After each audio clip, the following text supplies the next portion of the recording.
Hi అందరికీ welcome to our channel. అందరికీ వరలక్ష్మి వ్రత శుభాకాంక్షలు అండి. వరలక్ష్మి వ్రతం రోజు 1:13కి అయితే లేచాను. లేయగానే తలస్నానం చేసుకున్నాను. స్నానమైన తర్వాత గ్యాస్ పొయ్యి అయితే పూజ చేశాను.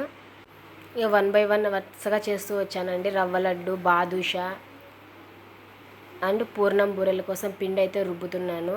అలాగే బాదుషా అయితే అయిపోయాయండి. ఉద్దివడలు కూడా చేశాను. అలాగే పులిహోర కోసం రైస్ నానబెట్టుకున్నాను. పూర్ణాలు రెడీ అయిపోయాయి. అలాగే బెల్లం ప్రసాదము, పాల పాయసము అన్నీ ప్రిపేర్ చేసుకున్నాను. చింతపండు పులిహోర, కొన్ని క్లిప్స్ తీయలేదండి. ప్రసాదాలన్నీ రెడీ అయిపోయాయండి. కొన్ని అయితే తీయలేదు, నేను హడావిడిగా చేస్తున్నాను కదా, కొన్ని షూట్ చేయడానికి కుదరట్లేదండి. కేసరి చేశాను, అలాగే పాల పాయసము, ఇంకా శనగ గుగ్గుళ్ళు, పానకం, వడపప్పు అన్నీ చేశానండి. ఇంకా అమ్మవారిని అయితే రెడీ చేసేసాను. చూడండి ఎంత బాగున్నారో అమ్మవారు. అసలు మన రెండు కళ్ళు చాలట్లేదు అసలు చూడ్డానికి. ఇంకా పూజ దగ్గర అయితే కూర్చుండేసానండి. పూజ అయితే స్టార్ట్ చేసేస్తున్నాను. దీపం అయితే వెలిగిస్తున్నాను. నాకైతే చాలా అంటే చాలా స్పెషల్ అండి ఈ ఇయర్. ఎందుకంటే ఇన్ని నాళ్ళు బయట జాబ్ పర్పస్ పరంగా బయట రెంట్ హౌస్లో ఉండి చేసుకోవాల్సి వచ్చింది. ఫస్ట్ టైము నా సొంత ఇంట్లో అయితే నేను చేసుకుంటున్నాను ఈ వ్రతము. చాలా అంటే చాలా హ్యాపీ అండ్ సాటిస్ఫై అండి. కలశం పెట్టేసుకున్నాను. అలాగే పసుపు గణపతిని చేశానండి.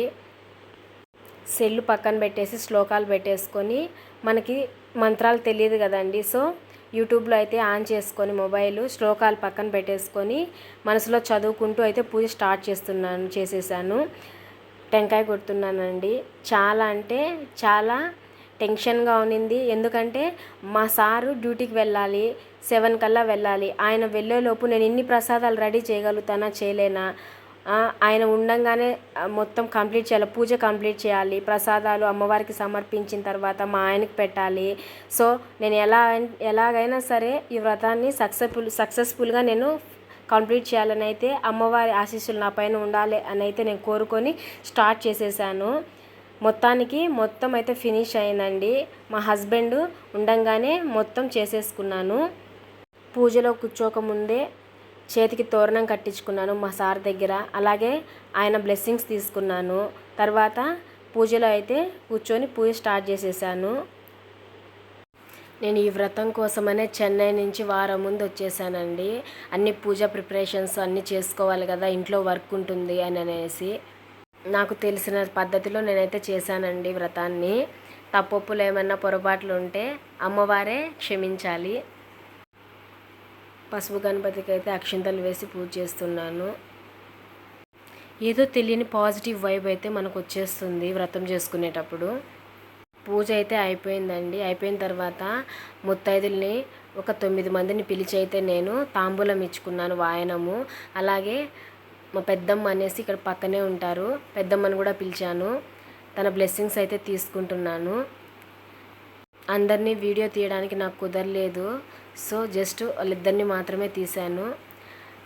అమ్మవారికి అక్షింతలు వేయమని చెప్పి పెద్దమ్మని పిలిచాను. అక్షింతలు వేసి ఇక్కడ కూర్చొని ఉన్నారు. మా పిల్లలు మా సార్ దగ్గర బ్లెస్సింగ్స్ తీసుకోవాలని అక్షింతలు ఇస్తున్నారు. నాకు వేయి డాడీ నన్ను బ్లెస్ చేయని అనేసి ఇలా చిన్నగా తాంబూలం అయితే ఇచ్చానండి.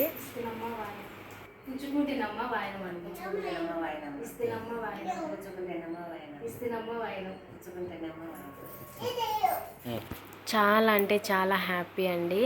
చాలా ప్రశాంతంగా, ఎటువంటి హడావిడి లేకుండా చాలా బాగా అయితే జరిగింది. మా హస్బెండ్ డ్యూటీ నుంచి నా కోసం అదే పనిగా వచ్చారు. వ్రతం కోసం వచ్చారు ఆయన. ఎలా అయినా వ్రతంలో ఉండాలి కదా అని అనేసి. ఈవినింగ్ మళ్ళీ ప్రసాదాలు అయితే అమ్మవారికి సమర్పించుకున్నాను, మళ్ళీ దీపం పెట్టేసి. ఈవినింగ్ వీడియో క్లిప్ అండి ఇది. మా ఇంటి వరమహాలక్ష్మీదేవి అమ్మవారు, నా డెకరేషను, ఈ అమ్మవారి డెకరేషను, ఈ నైవేద్యాలు, ఎంత పూజా విధానం అంతా మీకు నచ్చింటే కామెంట్ చేయండి. పసుపు కుంకుమ ఇలా అయితే నేను బై చేశానండి. సింపుల్గా బాగుంది. అమ్మవారికి నలుగు సామాన్ లాగా, అంటే వడిబియ్యం పెడతారు కదా, సో అలా చిన్న దువ్వెన, చిన్న అద్దం అవన్నీ తీసుకున్నాను అమ్మవారి కోసము. మన ఛానల్ కొత్తగా చూస్తున్న వాళ్ళు ఎవరైనా ఉంటే ప్లీజ్ సబ్స్క్రైబ్ చేసుకోండి. మరో కొత్త వీడియోతో అయితే మీ ముందుకు వచ్చేస్తాను. అంతవరకు సెలవు.